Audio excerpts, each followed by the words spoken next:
Boa noite. Por que que houve o fim da decência e da moral no Brasil? Se você pegar gravações antigas do Brasil e tudo mais, do Rio de Janeiro, você vê as pessoas com ternos bem vestidas, educadas, tiravam um chapéu para quando uma dama passava na rua e tudo mais. E depois nós temos essa decadência que nós vivemos hoje. É porque quando você corrompe a moeda de um país, você corrompe o país inteiro. Naquele período, o Brasil era praticamente uma Suíça. E não é o que hoje fala, o Brasil será uma Suíça, não. O Brasil era uma Suíça, o Brasil era um país neutro. O mundo inteiro sabia que o Brasil era um país neutro. O que muda isso? A Segunda Guerra Mundial, o Brasil tomar partido do lado dos americanos contra o eixo. A partir deste momento, o Brasil começa a pegar dívidas vultuosas com os Estados Unidos, que os Estados Unidos queria o Brasil como aliado e investir no país tudo. Faz a siderurgia nacional, tudo por pedido do Vargas, que o Vargas faz um discurso do lado do eixo e tal, só que a conta chega. E a conta chegou e o Brasil tinha no pós-guerra uma dívida gigantesca. A nossa dívida era maior do que o que foi usado o Plano Marshall para reconstruir a Inglaterra não, a Europa. Só para você ter uma noção do quanto que o Brasil gastou no período da Segunda Guerra. Porque é o seguinte, o Vargas tinha pagado a dívida do Império. Então, o Brasil tinha se tornado uma Suíça porque ele não devia nada para ninguém. As suas reservas em ouro era altíssima, tal. A gente tinha liberdade, nós tínhamos liberdade econômica. O Brasil era uma federação, tinha micropaíses dentro do Brasil, então muitas dessas cidades hoje que vocês veem aí de fala alemã, Blumenau, não era apenas uma cidade, era micropaíses, micronações que o Brasil tinha vendido a terra por tanto período de tempo para essas pessoas e assim por diante. O Brasil era cantões dentro do Brasil, o Brasil era uma federação, tal, o porte de arma era liberado para todo mundo. E quando você tira o porte de arma de uma sociedade, você tende a escravizá-la. Porque a criminalidade percebe que não tem mais punição.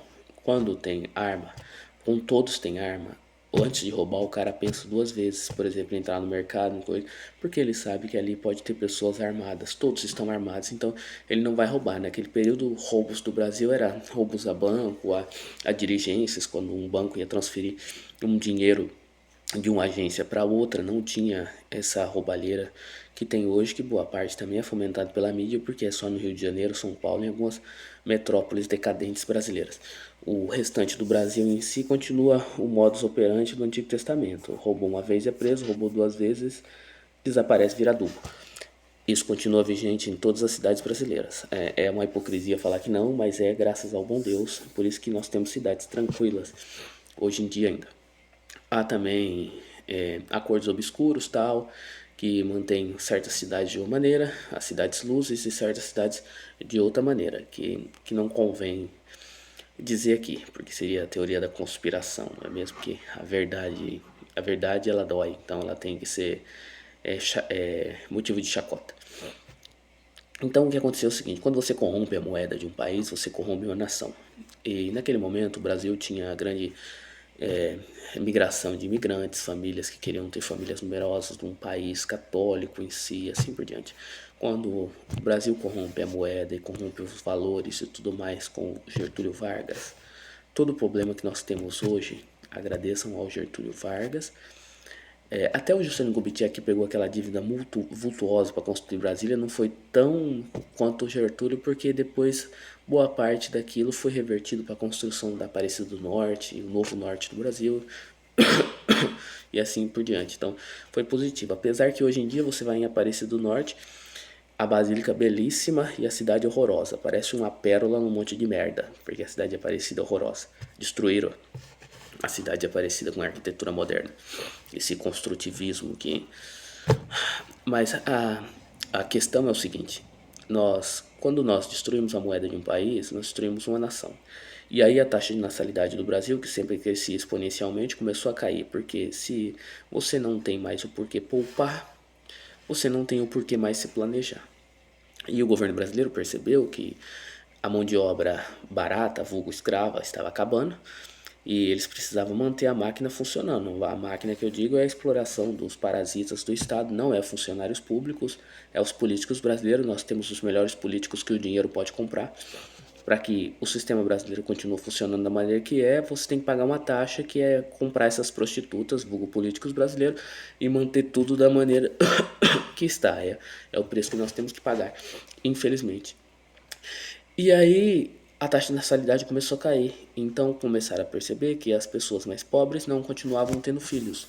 E as pessoas letradas e ricas e classe média estavam diminuindo a sua população. Isso é bem vantajoso para estados tirânicos e para políticos aproveitadores. Porque se você tem um povo bastante pensante e leitor e tal, é mais difícil você manobrar essa população para onde você quer.